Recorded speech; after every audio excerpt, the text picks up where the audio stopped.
La información de actualidad te lo contamos en GPS de Noticias, porque necesitamos estar informados. GPS de Noticias. Ahora, en GPS de Noticias, la entrevista.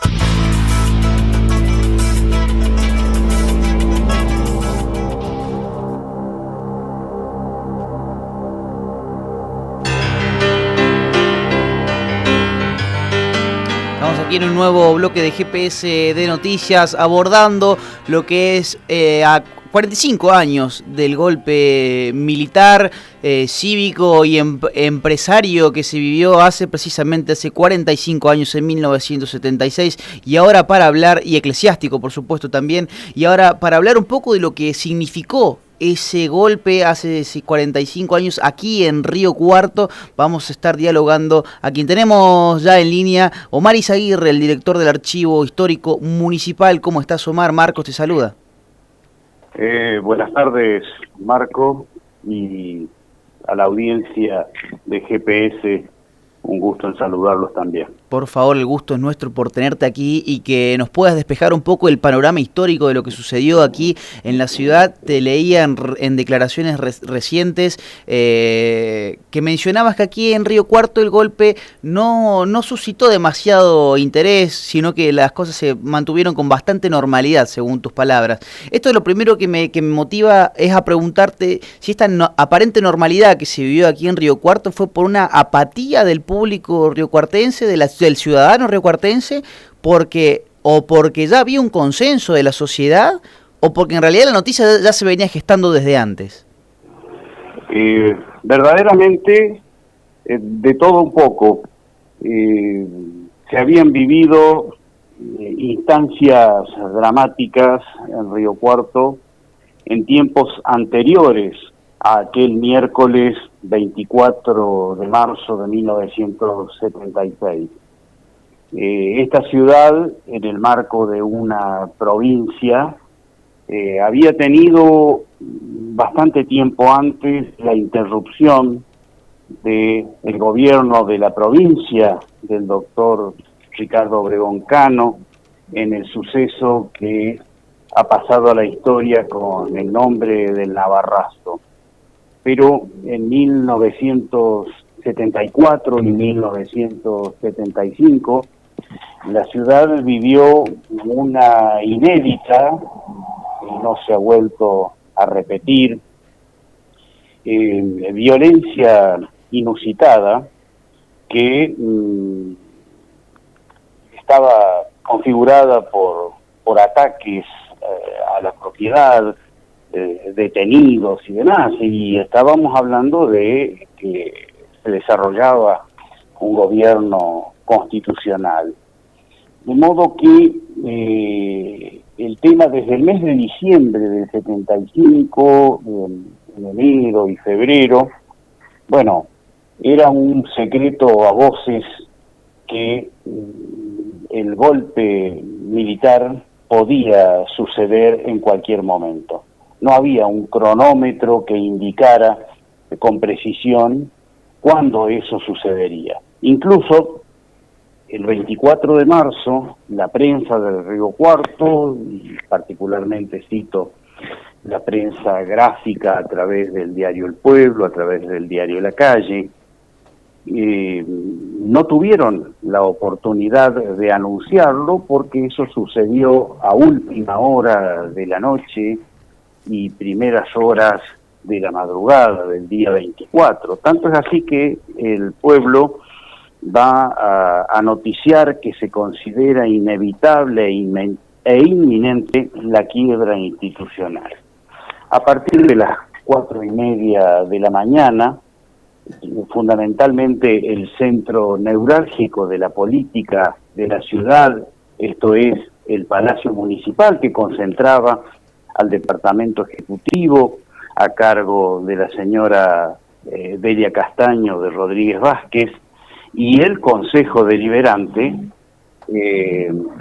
fueron cercados y en cierta manera intervenidos ya por la autoridad militar, que a las 7:30 de la mañana, de manera muy puntual, recibió al comodoro Ubaldo Alfonso Díaz, que era el jefe del área material Río Cuarto de la Fuerza Aérea.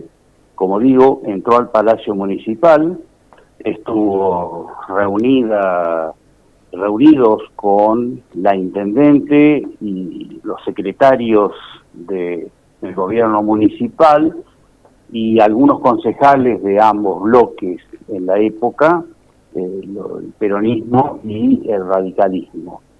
Alrededor de la media mañana se labró un acta donde se dejó constancia de la entrega de las instalaciones y la documentación oficial en medio de una absoluta normalidad, tensa, pero normalidad al fin, y un silencio predominante en los protagonistas que allí participaron. En tanto, el operativo de seguridad había sido puesto a cargo del teniente coronel Hermes Vicente Gutiérrez, como jefe de la guarnición militar local. En estos tiempos, en estas horas que corren, sabemos de que Hermes Gutiérrez está esperando seguramente su sentencia en Córdoba, en lo que se llama la causa Gutiérrez, y que, como buena parte de la comunidad del periodismo sabe, la municipalidad de Río Cuarto actúa como querellante, como parte querellante, a través de los doctores Olartecoechea y Otero Pizarro. Ese día el comercio funcionó con normalidad y el movimiento de la ciudad estuvo disminuido porque las oficinas públicas y las escuelas no funcionaron. De todas maneras, salvo aquellos lugares que estaban preservados por el orden militar, se podía transitar con normalidad. No así frente al edificio de la CGT, en donde Ricardo Lino Rodríguez, que era la autoridad, estaba él y algunos dirigentes en el lugar, LB16, que tenía su edificio custodiado, y así por el estilo, ¿no? El operativo, como digo, había comenzado muy a la madrugada, a cargo del jefe del distrito, Juan Guido Holguín, patrullando las calles céntricas y, como dije, el Palacio Municipal y algunos edificios públicos, ¿no? Uno de los colaboradores del interventor, que va a ser llamado comisionado municipal, fue el vicecomodoro Alcides París Francisca, quien luego va a oficiar como intendente municipal unos meses, un tiempo, y que hoy está condenado y encarcelado en Mendoza por las atrocidades que va a cometer en aquella ciudad cuyana como jefe de la policía después de su paso por Río Cuarto. En tanto, en la ciudad de Córdoba, la gobernación era asumida por el general José Antonio Vaquero, que lo va a hacer también durante unos meses hasta que se va a designar el nuevo gobernador. El diario El Pueblo anunciaba el mismo día de golpe que no había detenidos en nuestra ciudad. Eso también se reflejaba en otros medios comunicacionales de Río Cuarto. Claro, evidentemente no sabían que la cacería comenzaría al pasar los días. De hecho, hoy la ciudad cuenta para la historia la cantidad de nombres que engrosan la lista de perseguidos, torturados, muertos y desaparecidos, ¿no? Río Cuarto tiene una historia triste y muy concreta en ese sentido.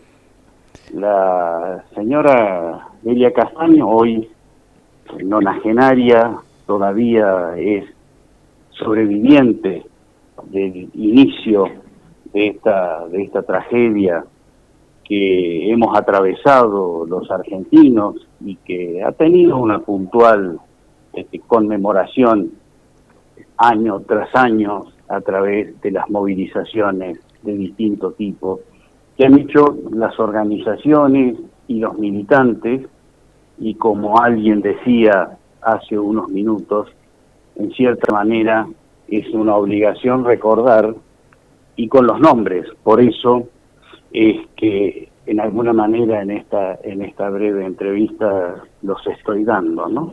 Al día siguiente, ya jueves 25 de marzo, una de las primeras visitas a Río Cuarto y por extensión al Arsenal José María Rojas fue el general Luciano Benjamín Menéndez. Recorría las unidades militares en una gira casi de incógnito,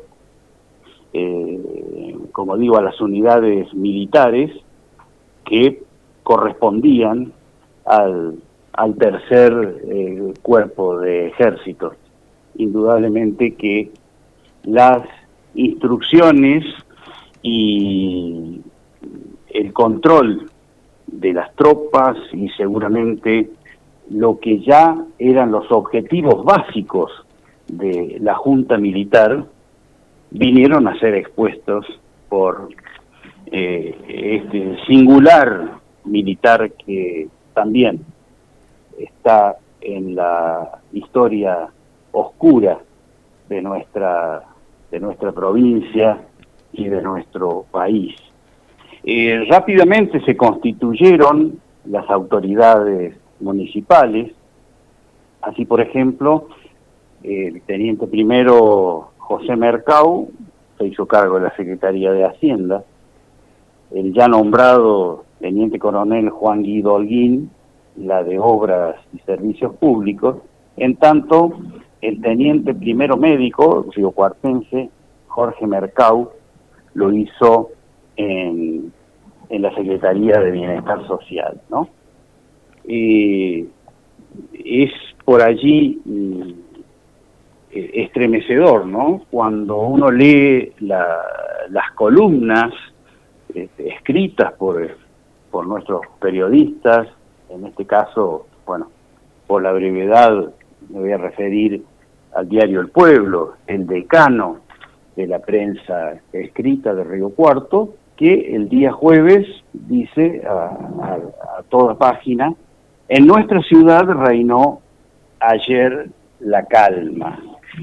Evidentemente la gente había ido a trabajar normalmente, no hubo ningún tipo de manifestaciones que pudiera alterar el orden, porque como ya señalamos Marcos y Franco, esto se esperaba, más tarde o más temprano tenía que llegar, y a pesar de que se había anunciado tiempo antes que era un año electoral, porque iba a haber elecciones adelantadas, según lo había dicho la presidenta María Estela Martínez, para el mes de octubre de ese año. De modo que, Omar, la esperanza de un orden institucional podía haber albergado el sentimiento político argentino, pero evidentemente estaba ya asignada la suerte de la institucionalidad argentina. Recordemos, estamos hablando con el director del Archivo Histórico Municipal, Omar Izaguirre, al cual le agradecemos estos minutos. Omar, tenemos poco tiempo, tenemos que dar por finalizado el programa, pero no obstante no quería dejar de realizarte la siguiente pregunta, porque bien, había normalidad respecto del comercio en la ciudadanía, pero como bien lo mencionabas tú recién, era un año electoral y las fuerzas políticas estaban álgidas precisamente por ser este año un año electoral, el 76.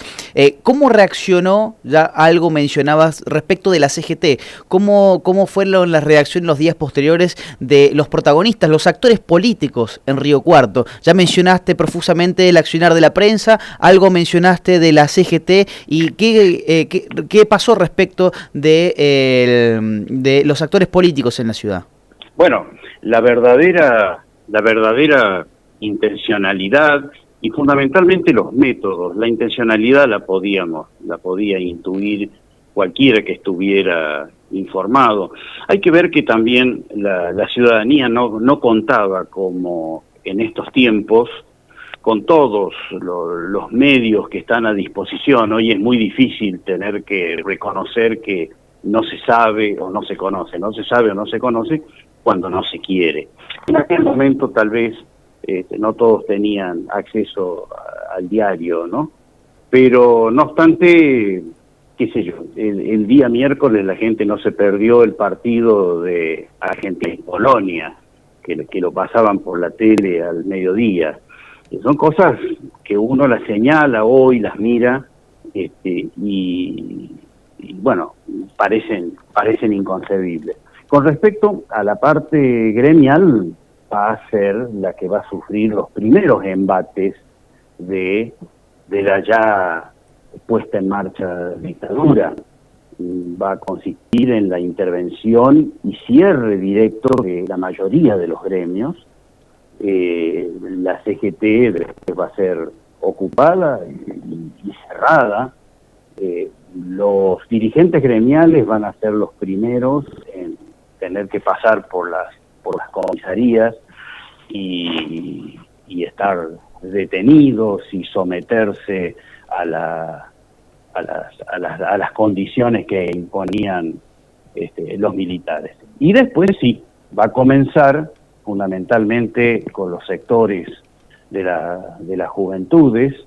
Digo juventudes en plural porque eran de distintas tendencias políticas, pero básicamente lo que tenía que ver con los sectores de izquierda y los más bulliciosos y dispuestos para las gestas callejeras.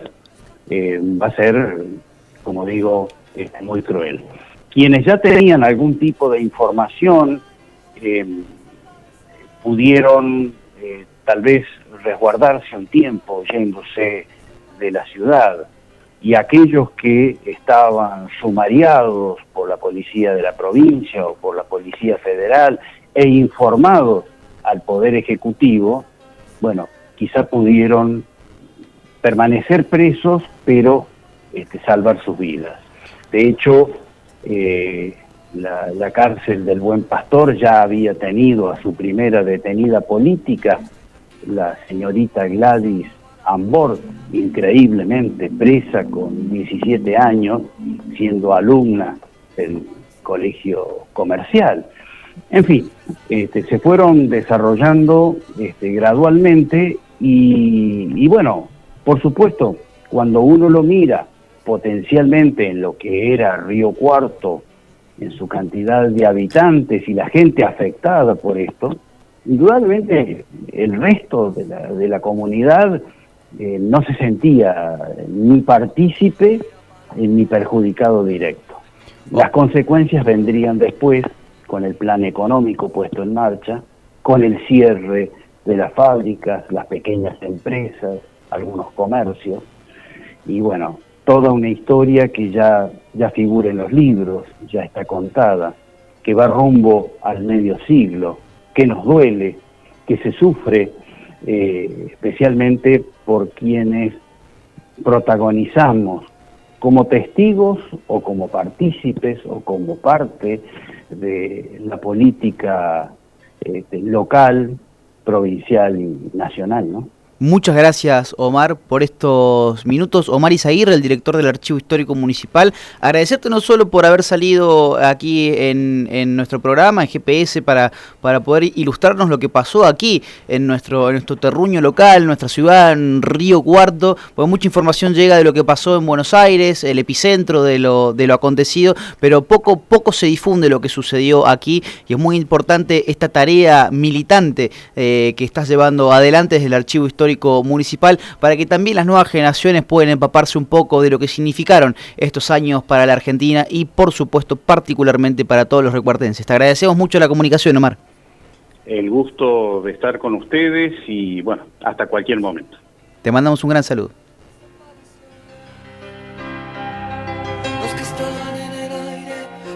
Omar Izaguirre, el director del Archivo Histórico Municipal, ilustrándonos un poco, despejando esta nebulosa de la historia que existe sobre Río Cuarto, porque, insisto, muchos sabemos de lo que sucedió en Buenos Aires, pero poco de lo que aconteció aquí en Río Cuarto. Bueno, Omar Izaguirre nos ha develado esta parte de la historia de lo que sucedió en nuestra ciudad. Un amigo está en Cana.